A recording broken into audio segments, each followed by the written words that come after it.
Olá pessoal, essa é a sequência do segundo vídeo de uma sequência de 28 vídeos que eu estou gravando para explicar para você, profissional na área de saúde e segurança do trabalho, sobre o gerenciamento de riscos ocupacionais, que é um assunto aí que anda tirando o sono de muito profissional na área de saúde e segurança do trabalho.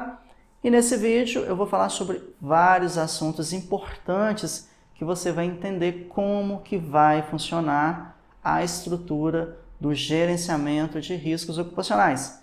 Lembrando que eu estou gravando esse vídeo, adiantando alguns assuntos, tem muita questão que eu estou falando aqui que ainda está discutido ainda, que o pessoal do governo ainda vai entrar no consenso, então pode ser que tenha alguma alterações essas que eu não acredito que sejam lá significativas, mas o importante é você entender como que vai funcionar essa estrutura. Primeiramente, eu quero falar para vocês que o gerenciamento de risco ocupacional, ele estabelece diretrizes e requisitos para o gerenciamento de riscos ocupacionais. Tá, Thiago, o que muda nesse gerenciamento de risco em relação às normas regulamentadoras? Primeiro, a gente começa a pensar em uma estrutura normativa para a área de saúde e segurança do trabalho. Então, quando eu falo que estabelece diretrizes, é o que fazer. E requisitos, como fazer uma gestão de riscos. Para quem já trabalha com sistema de gestão na área de saúde e segurança do trabalho, isso daqui é bem familiar e é muito simples entender isso. A grande diferença é que a gente começa a trabalhar com uma norma que vem falar de diretrizes para gestão. Então, a grande sacada da criação do gerenciamento de riscos ocupacionais é trabalhar questões normativas, ou seja, unificar a maneira de você desenvolver determinado sistema, ok? E o foco, o que é? Medidas preventivas. A partir do momento que você tem diretrizes e requisitos para desenvolver o gerenciamento de riscos, o programa de gerenciamento de riscos, você tem como foco medidas preventivas. São só medidas preventivas? Não. O programa ele oferece uma estrutura para você analisar a melhoria contínua do desempenho em saúde e segurança do trabalho. Quando a gente fala melhoria contínua, ou seja, todo tempo você tem que estar avançando, ok? E quando a gente fala desempenho, a palavra desempenho ela pressupõe indicadores, ok?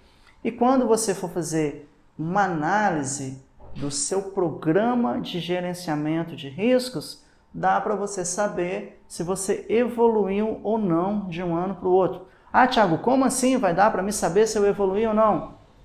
Tudo volta no coração do sistema, que é o inventário de risco. O inventário de risco é importante? Sim, porque ele é o início de tudo. Mais importante do que o inventário de risco é a matriz de risco que vai determinar se aquele risco ele é significativo ou não. A partir do momento que ele é significativo, você tem que ter ações e medidas preventivas para poder gerenciar aquele risco, ok? E o mais interessante do GRO ou do PGR é que não é para caracterizar insalubridade ou periculosidade. Então, a grande sacada, o que eu achei de mais interessante na questão do programa, do gerenciamento de risco ocupacional, ou seja, do programa de gerenciamento de riscos, é que ele não é objeto para você caracterizar insalubridade ou periculosidade. Tá, Thiago, como assim? O que isso quer dizer? Quer dizer que ele está acima desses conceitos, que o foco é a saúde do trabalhador, ok? Para você entender o poder que o gerenciamento de riscos ocupacionais, o poder que o programa de gerenciamento de riscos vai ter em relação a esse assunto, eu vou citar o seguinte exemplo. Na revisão da norma NR15, no anexo que fala sobre o calor, tem um ponto lá que fala que exposições não rotineiras, exposições eventuais, não serão consideradas para fins de caracterização de insalubridade, ok? Isso tem a ver com a NR15. Tá, tudo bem, mas o fato de não ser insalubre, eu vou poder dispensar do GRO? Não. O GRO ele tem um poder muito grande, porque ele faz com que os profissionais de saúde e segurança do trabalho, ele faz com que as empresas não foquem apenas na legislação trabalhista e na legislação previdenciária. Na verdade, é para focar naquilo que causa risco para o trabalhador, ok? Então isso é muito importante. Eu lembro que uma vez em uma mineração, eu fiz um trabalho grande de higiene ocupacional, um trabalho de levantamento que levou meses. E na hora que eu entreguei todo o plano de ação, todas as estruturas que em sistemas a gente chama de saídas, eu lembro que a diretoria falou o seguinte: olha, a gente só vai preocupar com aquilo que pode causar insalubridade, ou seja, aquilo que a gente pode ter um problema trabalhista. Qual que foi a grande perda? Eu lembro que quando eu fiz isso, era um dia que estava chovendo bastante, estava chovendo muito, era uma segunda-feira, e aí pensei, gente, e agora? Como que faz? Porque os riscos mais significativos, eles não estão presentes na NR15. E o papel do higienista ocupacional é o quê? É a saúde do trabalhador. Então, se houvesse já um programa de gerenciamento de riscos, isso daí não seria uma preocupação, porque o foco não é para caracterizar insalubridade ou periculosidade, ou seja, a gestão de riscos é um documento, assim, tem um poder muito maior.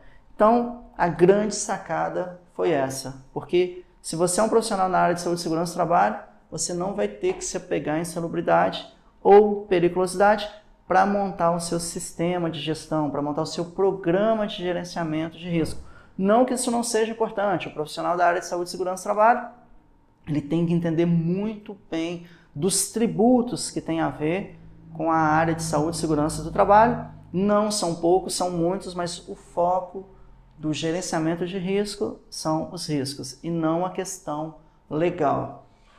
E o interessante que quando a gente fala em normas, quando fala assim que a gente está avançando por uma questão normativa, a gestão de riscos, o gerenciamento de riscos ocupacionais, ele utiliza uma metodologia que é o PDCA, que já é uma metodologia muito conhecida para quem já trabalha com a ISO 9001, com a ISO 14001 ou que seja com a OSHA 18001, que agora é a ISO 45001, que é o PDCA, que consiste em planejar, fazer, checar e agir. Ou seja, é um sistema que, digamos assim, ele é um sistema que ele gira, ele volta várias vezes na questão do planejamento, na execução, na verificação e na ação, ou seja, as entradas e as saídas do sistema. Então, é uma metodologia que, para quem já trabalha com a ISO 9001, para quem já trabalha com a ISO 14001, ou então com a ISO 45001, já está bem familiarizado com esse termo e com a maneira de fazer gestão do PDCA. Uma coisa que é muito interessante nos próximos vídeos, eu vou detalhar isso um pouco, que é ele está articulado com as demais NRs, ou seja, o gerenciamento de risco ocupacional, que exige-se a implementação de um programa de gerenciamento de riscos, está articulado com todas as NRs.